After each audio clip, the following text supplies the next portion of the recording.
Watkins. My name is Dr. Boyce Watkins, and the lady that you hear moving juice cans or something in the background is my lovely wife, Dr. Alicia Watkins. We are doing our Pillow Talk remotely. I'm actually in Houston at the Power Networking Conference with George C. Frazier, and my wife is still in Chicago, but we decided to do a Pillow Talk. So first, I want to ask my lovely wife, how are you doing today, babe? I'm doing okay. You called me out with my. I was making my coffee, so I'm not. I'm not on my pillow. I'm on my coffee. That's what I'm Oh doing. yeah. This I guess your mic is good because we can hear the stirring and the cups clinking and everything else. And I want to say hello to Arel and Terrence and Ilha. Shout out the city you're from. Let us know what city you're coming from. Let's see, Nelly, King of Hearts. Let's see here, Chris Places, Turner, Ira. Let us know what city you guys are coming from because I like to see what cities you're coming in from. El Haj, what's going on, El Haj Harris? It's so good to see you, brother. It's always great to see you. And also, I'd be remiss not to start off by mentioning that we actually have a sponsor for today's podcast. And today's podcast sponsor, the first one I'm going to throw out there is mobileemergencyhousing.com. This is a great company. I believe it's a black-owned business run by someone by the name of James Joseph. And mobile emergency housing, it provides emergency disaster housing for insured homeowners who are displaced by a house fire or natural disaster. If you're a homeowner that's been displaced by a house fire or any natural disaster, call 888-201-7999. That's 888-201-7999. And they are a certified minority-owned company. Now, does that mean black-owned? I'm not 100% sure, but it sounds like a good company. And I know that that's a real thing because my aunt and my actually I had two uncles on both sides of my family in the last 3 months that actually had their house burned down and needed mobile emergency housing. So this is real stuff. So shout out to them for supporting the podcast. And also, if you'd like to sponsor an episode or get a shout out on the episode, then just go to drboycefinance.com. That's drboycefinance.com. We will put your business out there. We will market your platform. We will blow you up and put you on blast. It's the least we can do for you supporting us. You support us, we'll support you. All right. So with that said, now that we've gotten that kind of done, I want to ask you all this: yes or no? How many of you are familiar with kind of the controversy surrounding Russell Wilson and Sierra?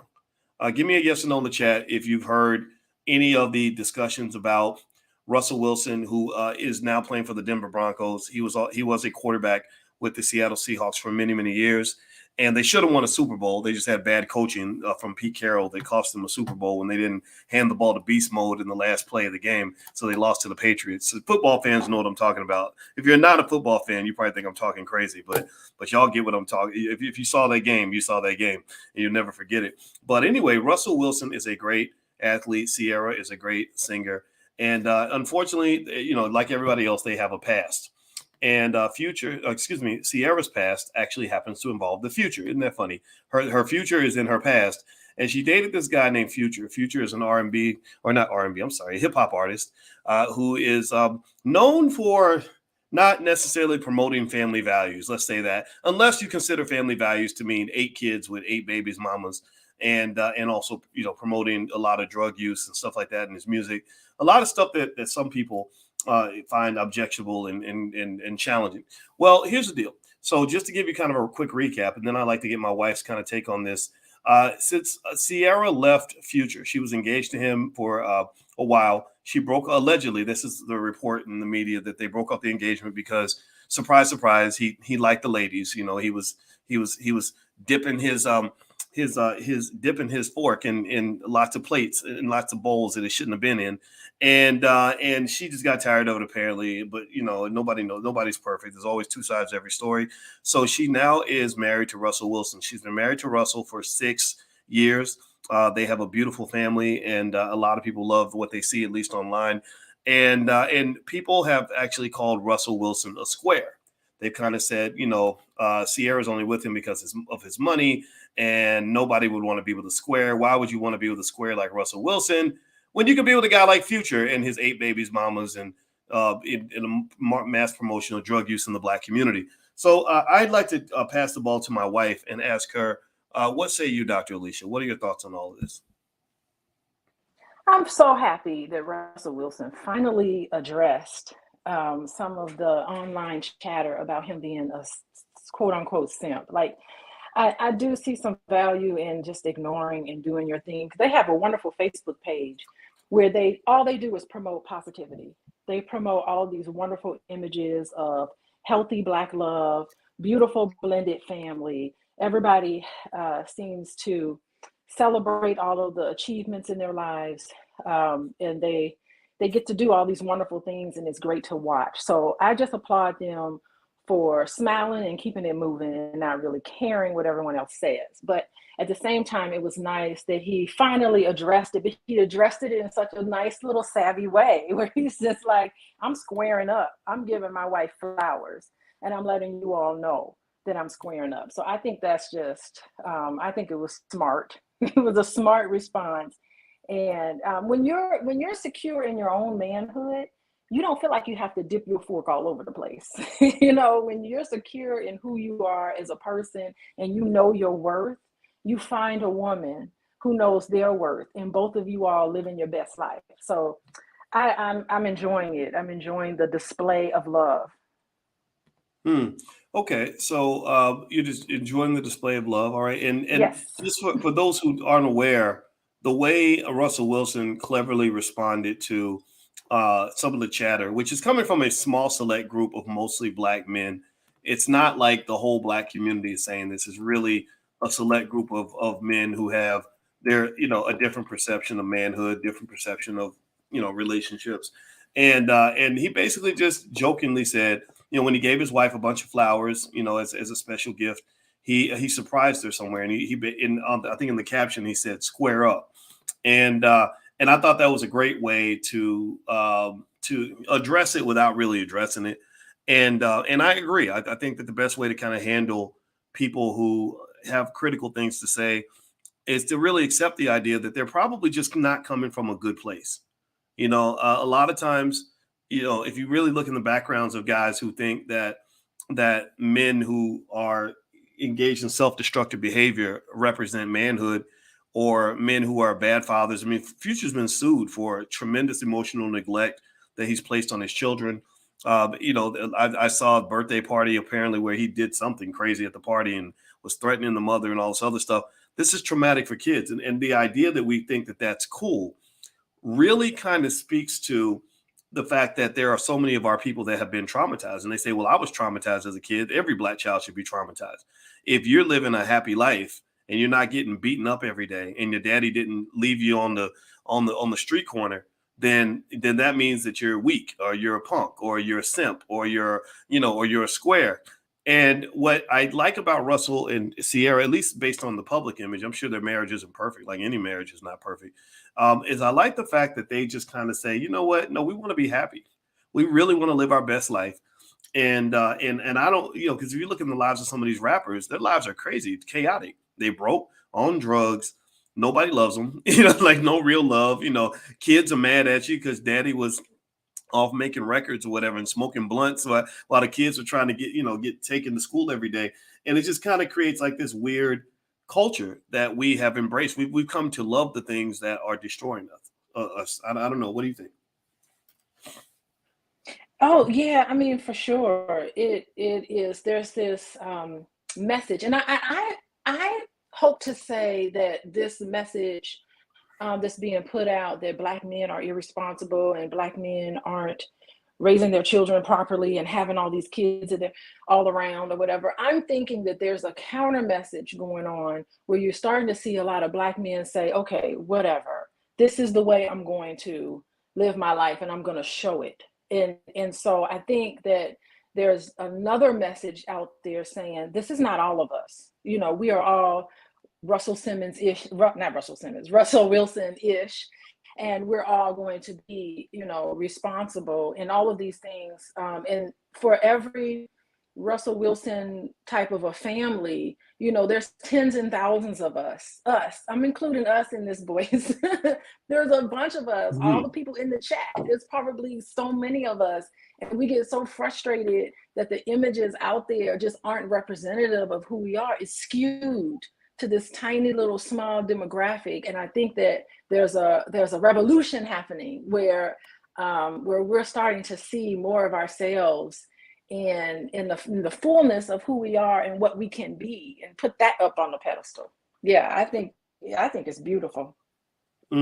Well, by the way, I want everybody to know real quick that you're listening to Pillow Talk with Dr. Boyce and Dr. Alicia Watkins. My name is Dr. Boyce Watkins, and my wife, Dr. Alicia Watkins, is a licensed therapist. She's been seeing clients for over 20 years, and she is also a full professor of social work. And if you'd like to learn more about what we do, or get a free e-copy of my book, Financial Lovemaking, just go get on our newsletter at boyceandalicia.com. There's lots of free stuff, and you can learn a lot, and we will make your life better. So here's what I'm hearing from you, Alicia, and I agree with you. I'm at the Power Networking Conference right now with George C. Fraser down in Houston. And just this morning, I kid you not, I went down to the gym. I said, you know what? My wife has been pushing me to get on this treadmill, and I'm glad you do that, because I don't know about anybody in here that's over 40 or whatever. You probably know that the battle against obesity is a daily fight. Like so every day I get up and I say I'm going to fight, because I'm not going to get chubby. I'm going to get my butt down to the gym. So I go down to the gym at 7 a.m, and in the gym I met 3 Black men in the gym. Now, I want y'all to listen. See, these are the Black men that you don't see on TV. These are the Black men that they don't talk about. They want to talk about the ignorant guys, the criminals, the thugs, the morons, the destructive men, because those are the entertainers. Those are the ones that, the guys that's what they think of the Black man, right? So we're not really showing up as a stereotype. So media doesn't pay attention to guys like this.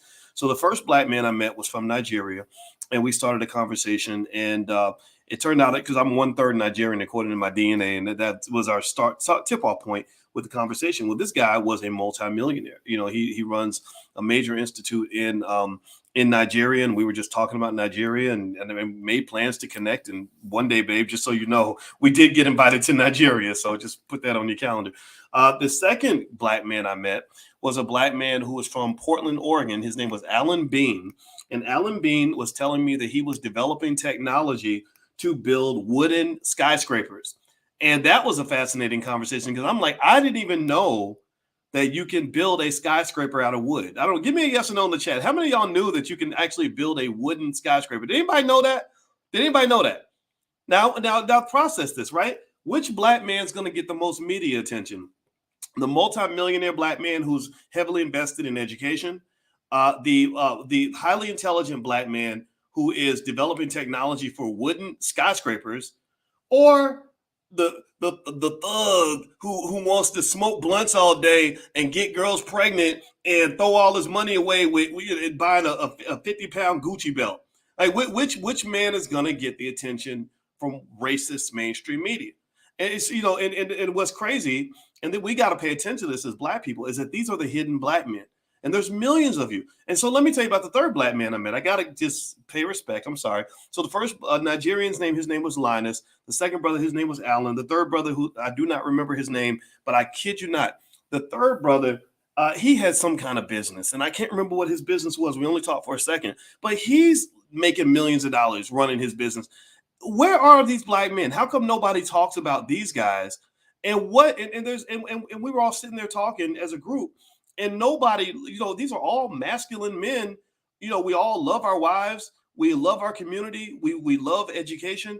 And what's frustrating, I think, about the world is that men like this don't get the attention, because they want to mass market the messages that are going to destroy young men and not put them in a position to be successful. What do you say?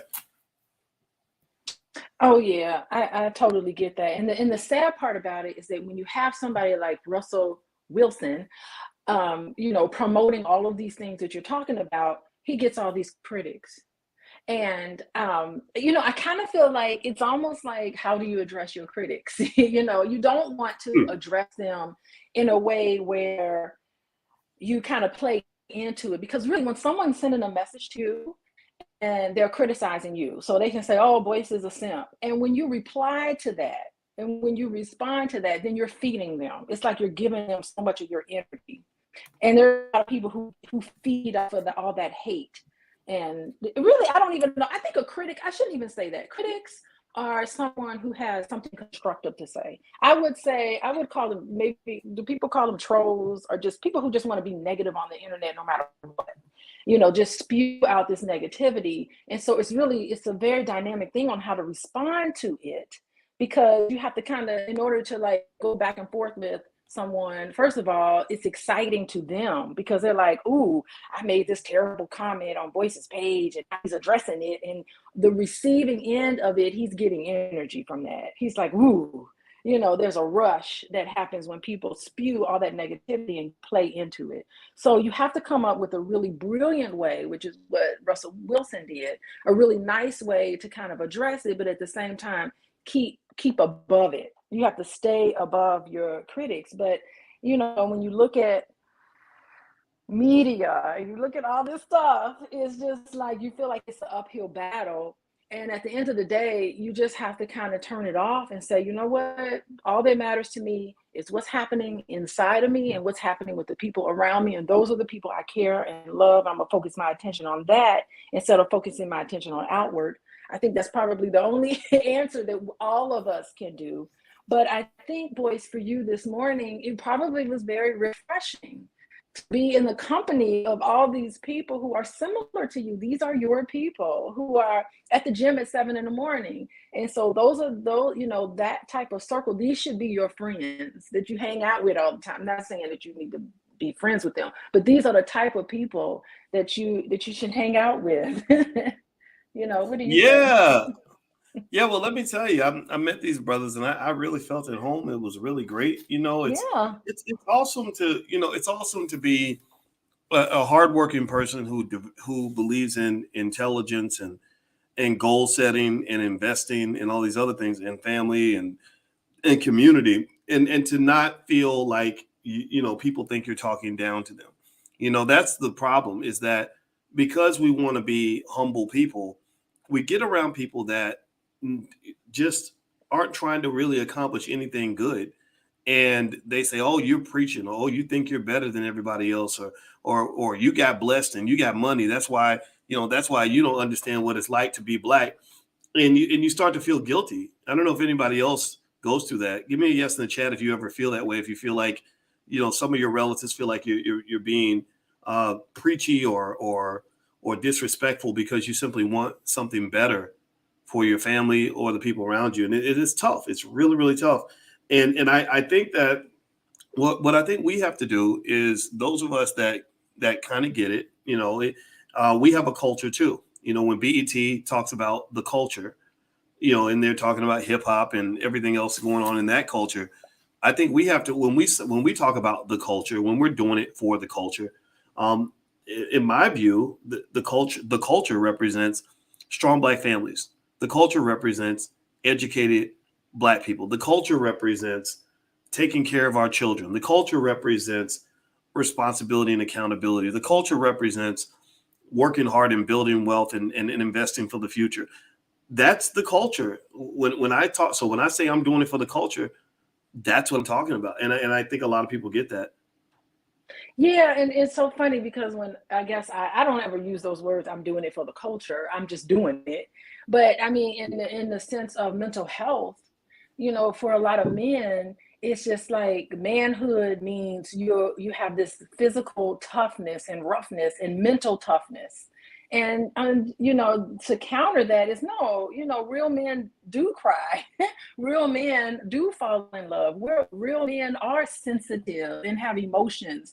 Everything doesn't have to be on this overemphasis on power and status and misogyny. Good grief. I mean, just to go out and have 10 children with 10 different women, I mean, that's not real manhood. That is like inflicting a whole lot of disappointment and a lot of hurt onto some of those women, because those are 10 failed relationships. And Well, oh yeah, I'm you sorry, I gonna cut you say off. something? Please, No, no, go no. ahead. What were you gonna say? I was gonna say though, those women who lay down and sleep with Future, they know what they're getting into. Like, Okay, so so let's ask the I question. think more so in terms of hurting the feelings of the children. That's what I'm thinking about. Like, no real Mm-hmm. man should want to create a baby just so you can disappoint that baby your whole life. I mean, I The just thing think just is, generally as a mhm. principle of manhood, you should do things that are going to make your children proud of you, that are going to make your kids feel connected to you, that are going to make your kids look up to you. And so if you are a man who just splatters your seed everywhere to the point where your kids say, man, my daddy wasn't nothing, you should be ashamed of that. I don't care what kind of man you are, whether you're a hyper masculine man or a not so masculine man. That should be embarrassing to you if all your children are like, man, my daddy wasn't nothing.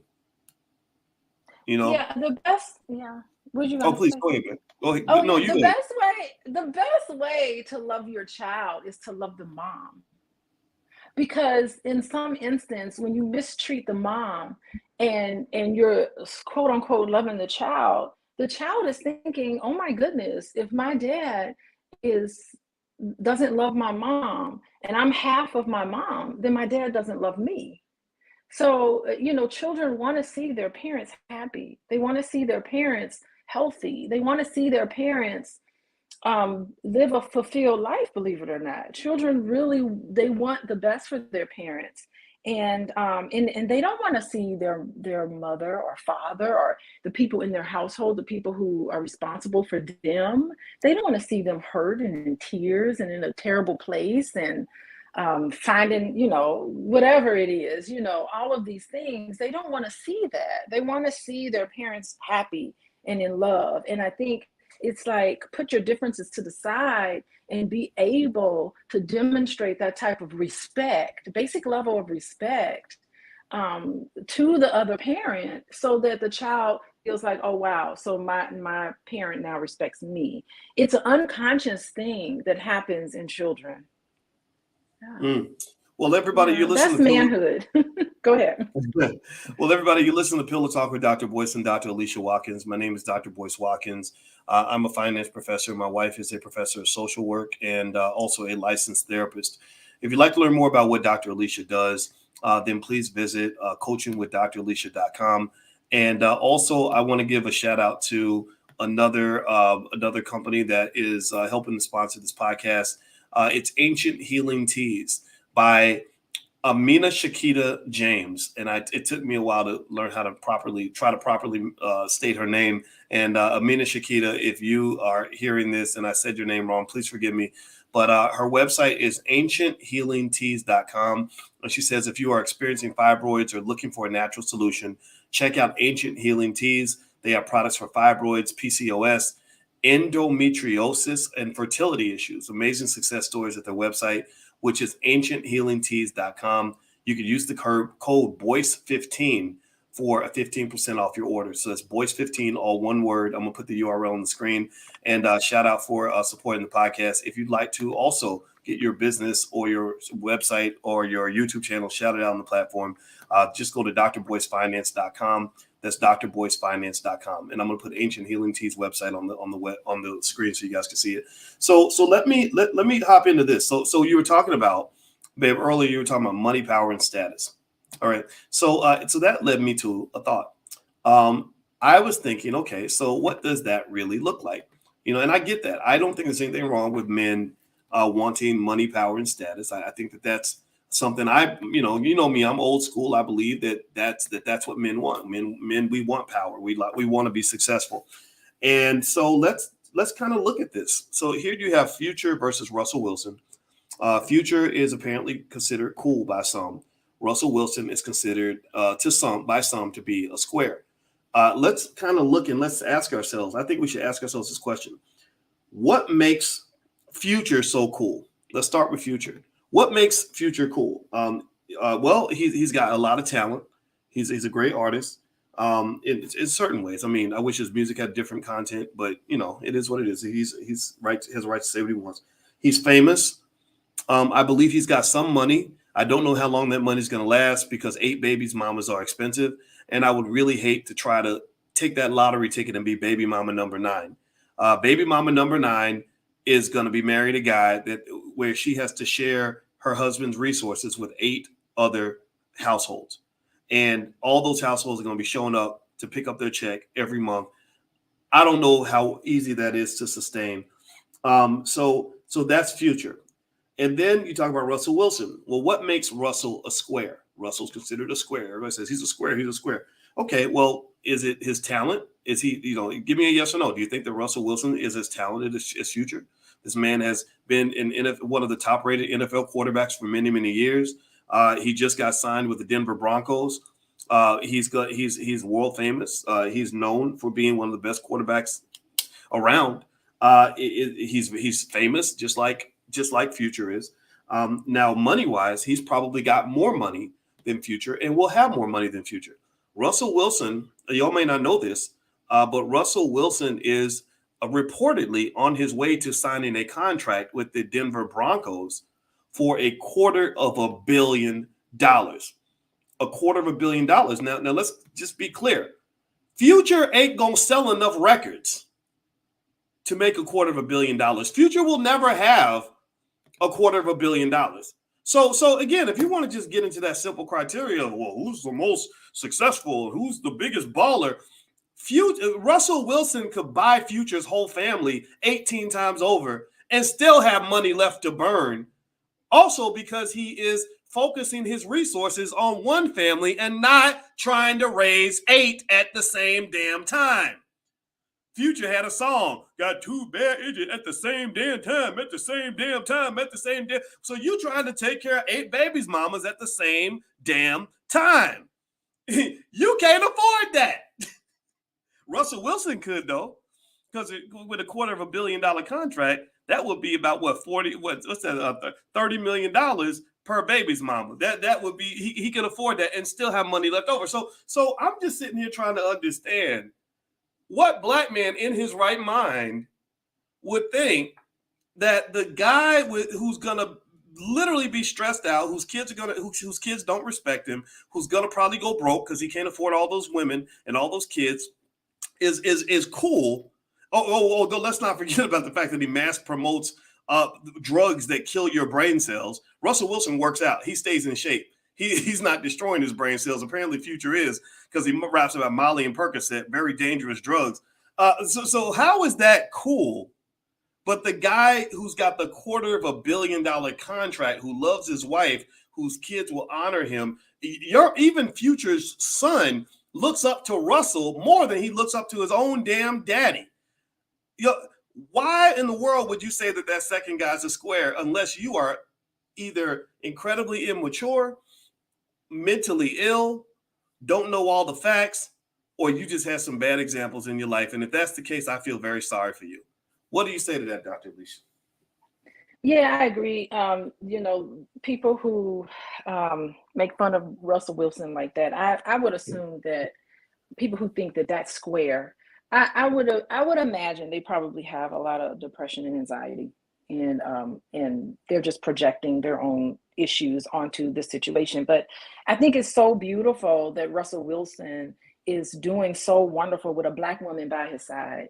Like, he didn't become great until he committed to a Black woman. And I think that this is a trend that I'm seeing. I'm seeing a lot of men, the men who I follow or that I look at, especially when they get into like this public space where you can kind of watch their life and their career. I see big blow ups once they get and they're settled down with a Black woman. Like, their career takes off in some way. There's this synergy that happens between a Black man and a Black woman who truly love each other, and they're right by your side, supporting each other and doing these things. I really do see a glow up, not physically, but just in all areas of your life. This is the sort of trend that I'm noticing and I'm seeing. I think it's really great. And when you talk about that money, power, and status, there's nothing wrong with wanting to have money, power, and status. Like, all of us need to be ambitious and we need to have all that sort of thing.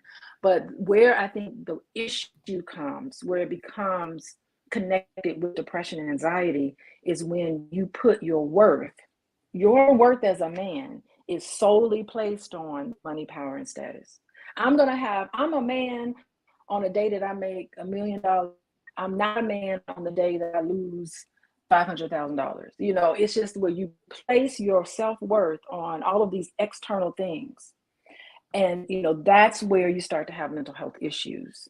And that's where you honor somebody and look at someone just based on what they have. For women, it's mostly like physical appearance, or how I look. I put on I'm only going to have a good day when I'm having a good hair day, or I only feel good about myself when I'm wearing the trendiest clothes or my nails are done. If that's not it, I don't feel good about myself. And so you're putting all this, your worth, on things that don't even matter. It would be so nice if all of us had high self-esteem. Our entire economy would just crumble, because our whole economy is built off of all of these people needing to have these things in order to feel good, not having a lot of material things. And it doesn't matter if you have it or if you don't. You're placing all of your worth on yourself, and you feel good whether you have a baggy t-shirt on or if you're wearing the latest trend. So shout out. I mean, I really love Sierra, because she wrote that song Level Up. She definitely leveled up when she went to Russell Wilson. So that was probably like her little dedication to her husband with that song. What do you think? Well, I do agree with you. And by the way, I want to mention to everybody, you're listening to Pillow Talk with Dr. Boyce and Dr. Alicia. Could everybody take 1 second, please, and hit the thumbs up button and subscribe to the channel? If you haven't done that yet, if everybody could just do that, subscribe, hit the notification bell so you'll be notified when we go live. If you could do that real quick for us, that would really help the platform. Also, you can hear this podcast on Spotify and Apple. So if you are not, if you're not a video or YouTube person, you can also hear it on all those other platforms too. And Alicia's website is coachingwithdralicia.com. She sees clients. She's a therapist. And also the sponsor for today is ancienthealingteas.com. You can use the code word Boyce15 to get a 15% off discount. And they are a great healing tea for fibroids, PCOS, endometriosis, and fertility issues. Use the code Boyce15 for 15% off your order. And if you'd like to sponsor one of the podcasts or get a shout out for your business, just go to drboycefinance.com. That's drboycefinance.com, and we'll blow your platform up as much as we can. All right. So here's what, so I agree with you, right, about that whole, need to have external achievements in order to feel good about yourself, right? I'm not a man unless I make so much money. I'm not a man if I don't do X, Y, Z. I think that when it's taken to the extreme, obviously it's a problem, right? Because all of us, anybody who's ever been successful, give me a shout out if you know what I'm talking about. If you've ever, anything you've ever been good at, that you're going to have to face a lot of failure in order to achieve success. Like, you're not going to sort of get everything you want the first time out. It's not going to be easy. You're going to get a lot of setbacks and everything else. And so what I have learned how to do, at least is what I try to do, is, when I fail, I never feel like I'm less of a man when I fail than I am when I succeed. I don't feel like success or making money is the requirement for me to be the man. What's required for me to feel like a man, to be honest with you, is doing my best. That's it. Doing my best. So if I fail and I did my best, then yeah, I'm a man. And now also remember this: being a man is different from being the man. So you have guys like Russell Wilson who just want to be the man. So Russell Wilson will go and really want to win a Super Bowl or really want to win that football game, and he's against a bunch of other strong men, and he doesn't just want to be a man. He knows he's a man. He wants to be the man. Right. And I think it's okay for Black men to say, I want to be the man. Ain't nothing wrong with that. But I think at the same time, you are right, though, that there has to be a fundamental underlying value system that allows you to still feel good about who you are, even if you don't get the prize or get the trophy or get the money, etc. Because I know a lot of great men who don't make a lot of money. They have regular jobs. They get up, they do their best every day. They show love to their children and their family every day. And in my view, that makes you 100% of a man. Now, I'm gonna be honest though. I don't give out a manhood card to every man I see though. If you have a wife and kids that you're neglecting, you don't care about your kids. If you don't even get off the couch and try, if you're destroying yourself and destroying the people around you, hurting other people on a regular basis, that's a type of manhood I can't get with. Maybe you're still a man in some people's eyes, and I think in hip hop, you have a lot of guys that feel like they're the man or whatever, but some of the things they're doing are really hurtful to other people. That's where I have to draw a line, because like when I told our son, I said to him, I said, look, the criteria of being a man, in my view, is to ask yourself one basic question. Are the people that you care about, are their lives better or worse because you're around? If their lives are markedly better in multiple areas that you can point to, that means that you're doing your job. If their lives are worse, if everybody's traumatized because you're beating up mama every time you come home, you're coming home drunk, beating up your kid's mother, and your kids are scared to death of you, or you're not handling your responsibility financially, and so the whole family's homeless now, even though you had an opportunity to get them out of that situation, or you're choosing to do things that are hurtful, you molest somebody, you're stealing from people. If their lives are worse off because you're around, then that means real men are going to have to check you on that behavior, because that is anti-family, anti-community, and ultimately anti-black. So I think what we have to do as black people is be very careful about glorifying anti-black behavior. That's my Oh two my cents. God. Yes. And if people were to do that, I would go out of business. And and I really hope, it's true. And I really hope one Okay. day I really do hope one day I go out of business. Like I want to be able to, I want to work myself out of a job. You won't. Because it is, so many times it's my everyday existence here. And yeah, I was so love it. And just know that when you're talking, I love when you mentioned it's so important to do your best. And that is just so important, because you win some and you lose some. You cannot change that. That is one thing. I think they call it like a universal law, that universal laws are things that just is. Like you cannot change it. Like you just have to ride with it. So you have to go into whatever you do knowing that you're going to win some and lose some, no matter what. But you have to be committed to what it is that you're doing. So if my goal in life is to educate the future generation of therapists, and I want to do a really good job at it, and that's all I'm focusing on, I'm always going to win and lose, but my focus is going to be on making that the best job. If my job is to help couples find clarity in their relationship, whether the relationship is dissolved or whether and they decide to move on, or whether they decide to strengthen their relationship, whatever it is, my job is to help people work through their issues to find clarity. That's all I'm focusing on. So those are the two things that I do every single day when I wake up in the morning. I'm trying to figure out, how do I get really great couples together, really great individuals together so that they can find love? How do I work with people so that they can continue to be committed to that whole process? And how do I help the next generation of master's students become, helpers and healers in our community? Those are the things that I do every single day. And so sometimes I win at it, sometimes I don't. And that's what I focus on. And I always look for an opportunity to get better, and an opportunity to learn from all the different fails. I fall on my face, I do all sorts of things like that. But I'm committed to those three things, no matter what the outcome. So I am doing my best. I get you, boys. I get you. Well, I get everybody, you. do us a favor real quick. Please hit the thumbs up button. Thumbs up, thumbs up, thumbs up. Share, subscribe. Dr. Alicia, you can actually follow her at coachingwithdralicia.com. That's her website where she sees her clients and things like that. And also, my website is boycewatkins.com. So feel free to go there as well.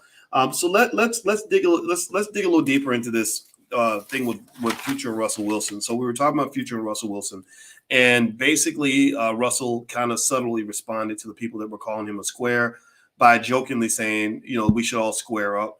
I think that's awesome. Actually, I really like the way he responded. And the other interesting thing about the difference between these two guys is that when I look at Russell Wilson and what he and his wife represent, I think about this guy that I'm going to put on the screen. Some of you may or may not know him. Give me a yes or no if you know this guy's face. I'm going to put his face up there and give you guys a second to answer. This is a football player who had quite a bit to say about Russell Wilson in Future. Give me a yes or no if you're a real football fan and you know this guy's face. All right. So I see. Okay, Wayne says yes. All right. I see some yeses. I see some nos. Well, let me just tell you who this guy is. This guy's name is Channing Crowder. And Channing Crowder is an extraordinary player. I think I don't know if he's still in the NFL or used to be. But either way, though, he's on a podcast, and he actually started a conversation about future Russell Wilson by basically saying Russell was I think he said a square, lame, something like that, and basically like, why would you pick Russell Wilson over a guy like a Future? Now, when I saw the comment, I thought that was really interesting, and I really kind of wanted to try to understand where he was coming from, and I'm going to agree with it's just me in the chat. It's just me actually is giving a foreshadow of what I'm about to say. Sometimes when you hear a criticism, you got to look at the point of view of the person that's making the comment, or any comment, not just a criticism, but any comment.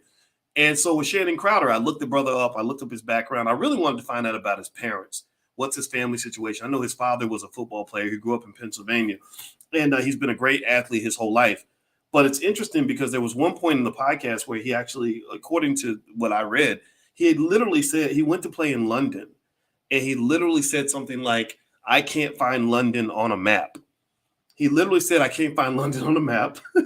And then he also said that there's no black people in London. So when I read that, I said, okay, maybe he's not the brightest bulb in the tree.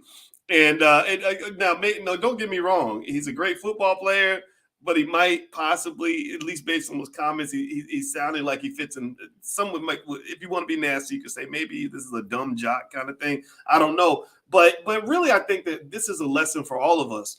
When you hear somebody criticize you, I think you should really consider the source. That's the point. If you're trying to start a business, you're trying to go out and make $1 million, and somebody says that's not possible, or you uppity, or that's stupid. Well, ask yourself, have they ever made $1 million? And if the answer is no, then what you got to do is challenge yourself at that point and say, why are you listening to somebody who obviously does not know what they're talking about? So Shannon Crowder, I don't know his personal life. I don't know. I know he appeared on the show called Ballers Wives or something like that, and I think he is married actually, if I'm not mistaken.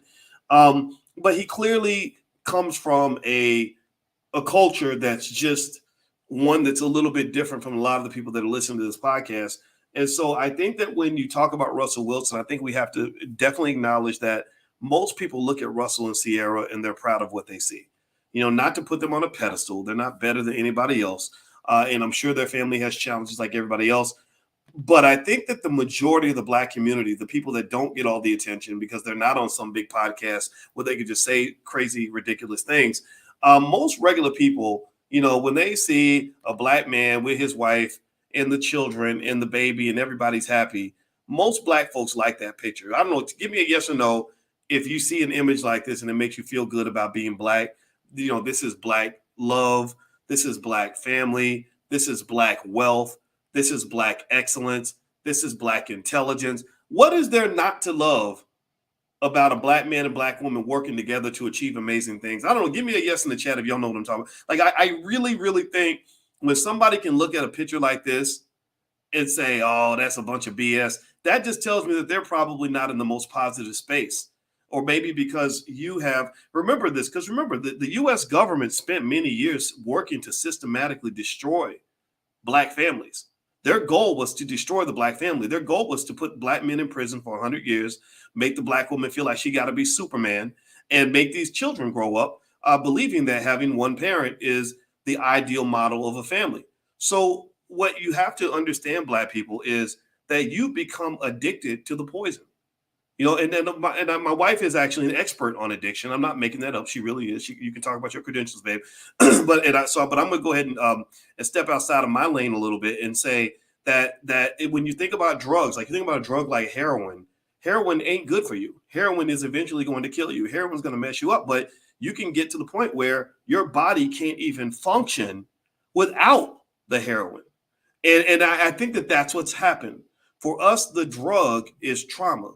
The drug is broken families. The drug is pain. The drug that we become addicted to is just chaos.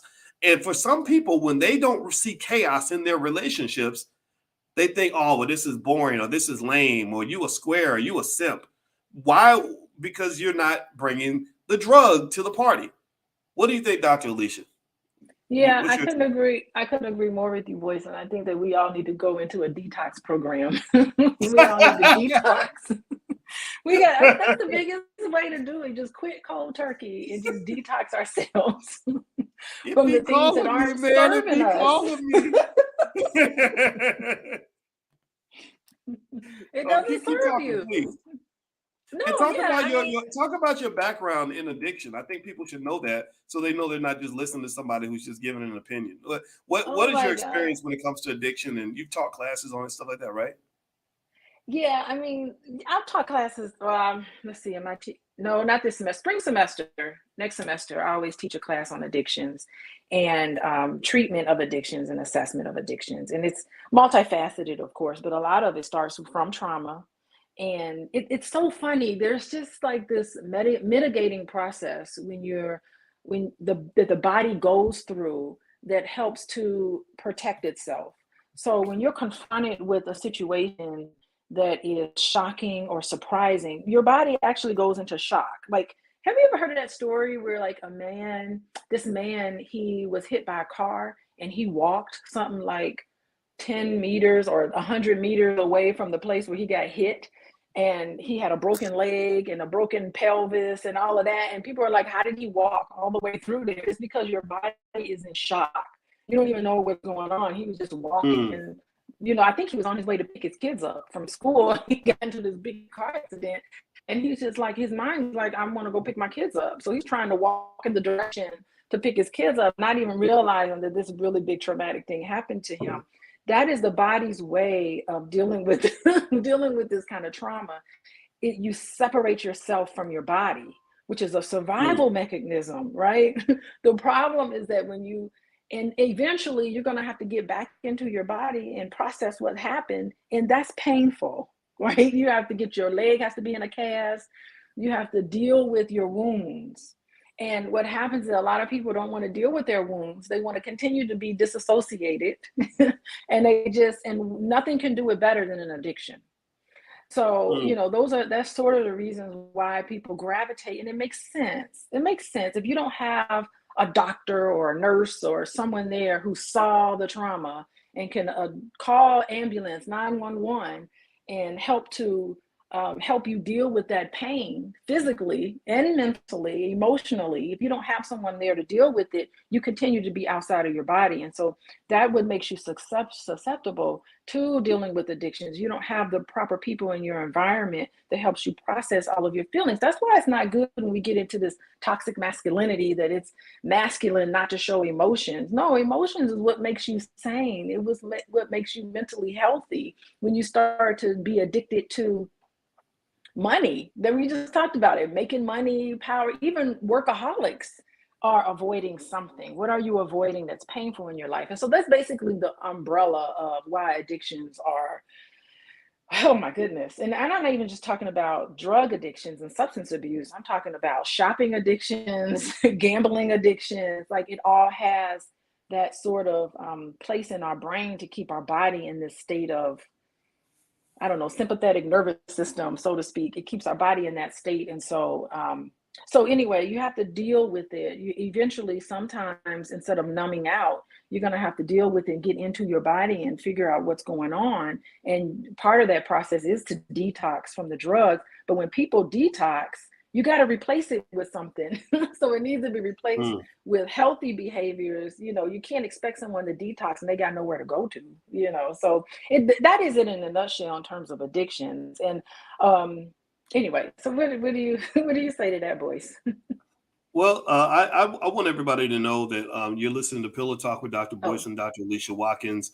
My name is Dr. Boyce Watkins, and that brilliant, beautiful Black woman that you're listening to is my lovely wife, Dr. Alicia Watkins. And if everybody could take 1 second and subscribe to the platform or hit the thumbs up button, thumbs up, thumbs up, thumbs up. Also, in case you don't know, we are on Spotify and Apple and a lot of the other platforms. So if you look up the Dr. Boyce Breakdown on Spotify, the Dr. Boyce Breakdown, you can actually find the podcast on Spotify. And also, I want to thank one of the sponsors for this podcast, Ancient Healing Teas, which are designed to help you with fibroids and PCOS. And lots of other things that plague us. And you can actually get 15% off by using the code BOYS15 to get 15% off your order. Their website is right there, ancienthealingteas.com. So let's support Black businesses. If you'd like your Black business to get promoted on this platform, we have about 1 million subscribers on different YouTube channels. We simulcast in multiple places, not just one. You can go to drboysfinance.com and we will shout out your business. We will blow up your platform, and you guys can see that it's a win-win for everybody. All right, so let me actually hop in, babe. I want to mention something to you real quick. Somebody sent this during the podcast, and I want to just address this. I don't know if y'all know, Brittany Griner just got 9 years in prison, in a Russian prison. They formally sentenced her. And I guess now the ball's in the court of Joe Biden in terms of what he's going to do. Did y'all know this? How many of y'all knew about this? That Brittany Griner got 9 years in prison today. What do you think about that whole situation? I mean, I'd like to get your quick take on that, babe. Oh my goodness. How helpless do we all feel? I mean, she's not the only one in prison. There are a lot of other U.S. citizens that are in prison, but what a heartbreak. And it looks like she's probably going to serve the whole time if they can't come up with an agreement. I thought they came up with an agreement, boys. I heard that they offered to release, I guess, a Russian arms dealer in exchange for Brittany. So I think that there has been some conversation, some negotiation.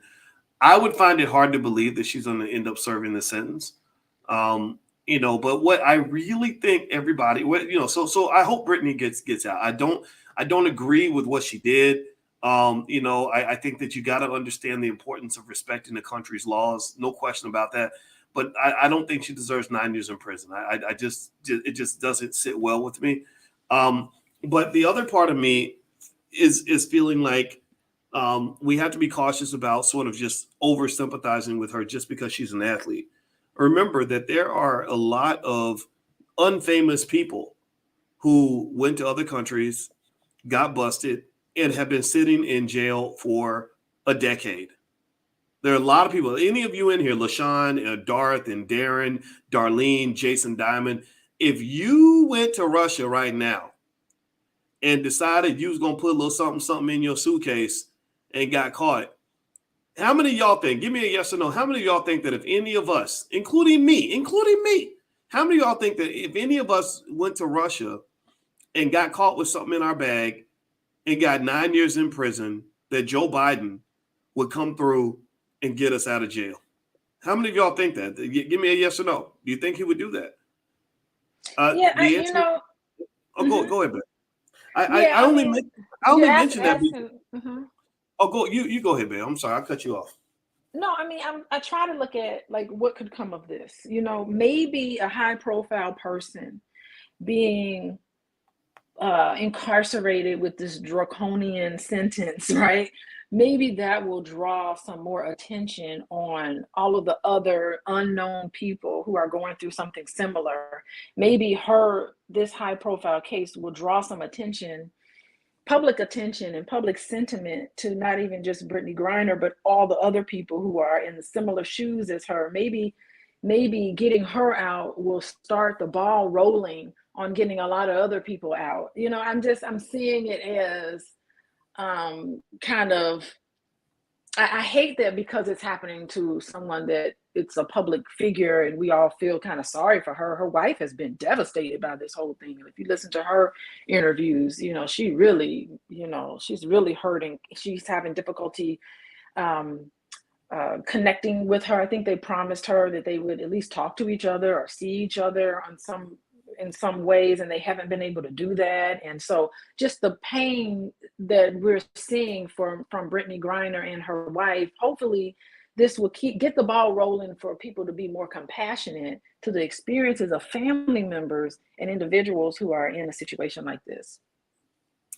Yeah, and I do agree with that. I'm going to say that I don't agree that this is going to change anything about how the Russians do their criminal justice system. I don't think Brittany Griner's incarceration, or even if it were LeBron James being incarcerated, I don't think that's going to change how the Russians do things in Russia. And so even though I care about Brittany, I hate seeing her go through this. I have to challenge myself to not be overly sympathetic to the fact that because she's a celebrity, she deserves more attention than everybody else. I'm really thinking about everybody in here that's listening right now. I've traveled around the world. I've been to Russia. I've been to China. I've been to, Africa and places like that. And the reality that I need our folks to really understand is you go over there and you break their laws, ain't nobody coming to get you. Sometimes I think that we have this idea that American exceptionalism will come and save the day. That, oh my God, how dare you incarcerate an American? That you're going to pay for that because my president is going to come get you. He's going to shoot he's going to shoot missiles at your country if you don't come get me out. No, there's a lot of Americans in prison in other countries who ain't coming out for a long time. And a lot of them are locked up for things that, would barely get a slap on the wrist in the United States. So just be careful, everybody. I mean, this, I hope Brittany gets out. For her family, I don't think she deserves any of this, but I really am also thinking about all the families of everybody in here, because believe me, if you're in Russia and you get busted like that and they give you 9 years, you won't even make the local newspaper. Like, it won't even be a conversation point in the media. I just really this should probably scare you a little bit, because Brittany's one of the lucky ones. That's what I mean. She's one of the lucky ones because at least we're talking about her. At least the president has acknowledged her. President Biden wouldn't acknowledge any of us. He would acknowledge me. I've got my million subscribers on YouTube and all that. He wouldn't give a damn about me. So go ahead, babe. What are your parting thoughts on that? Yeah, it just, well, I mean, we have this war going on with Russia and Ukraine, and maybe things will change. Maybe things will change for the better. I'm a little more hopeful than you are with things. I'm hoping that we will see some progress in this area. We don't know. There's some rumors that Putin has some health issues, so we don't know if he's, for whatever reason, needs to step down. I'm certain things might change. So I don't know. I'm pretty hopeful for the future. I don't think Russia can continue in this war the way that they're doing. I think there has to be an end to this eventually. And so I'm very hopeful with this whole Brittany Griner thing. And maybe there could be several prison exchanges, where we can kind of deal with our own issues on our own soil. That's my hope. That's my hope for it. Yeah, I agree. Yeah, I wish you the best. Yeah. Well, and also everybody in here, I wish you all the best. And I want to remind everybody that we appreciate the fact that you check us out. We love you, and we are always here to support you. And in fact, if you in the chat or in the comments have a topic that you want us to ever address on a future Pillow Talk, just let us know. And I want to remind everybody that Alicia and I are going to be at the All Black National Convention. That's going to happen October 28th through the 30th in Charlotte, North Carolina. It's a great big Black family reunion. It's the coolest thing in the world. You're going to love it. There's panels and experts and networking sessions and training seminars and just all kinds of awesome stuff that happens at the convention. Also, Alicia is going to do speed dating this year again, because it was such a hit last time. So if you want to just hang out with cool people who are from your community, who think like you, who want to build like you, go find your play cousins. Come and find your new relatives at the All Black National Convention. Bring your kids. We have a whole educational track for children. You're going to love it. So if you'd like to learn more about the convention, just go to BoyceWatkins.com. Right there, the URL's on the screen, and you can get your passes or sign up to be a vendor at the convention and get your discount hotels. We're going to be in Charlotte, North Carolina, October 28th through the 30th. So thank you all, everybody. God bless you. It was awesome talking to you, and also talking to you. It was great talking to you too, babe.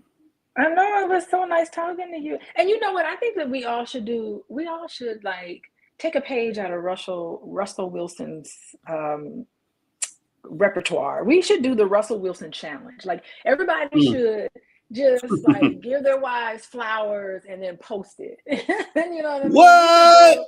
We should do the Russell Wilson challenge. Let's make that trend on the internet. What? I like that. I think that's a good idea.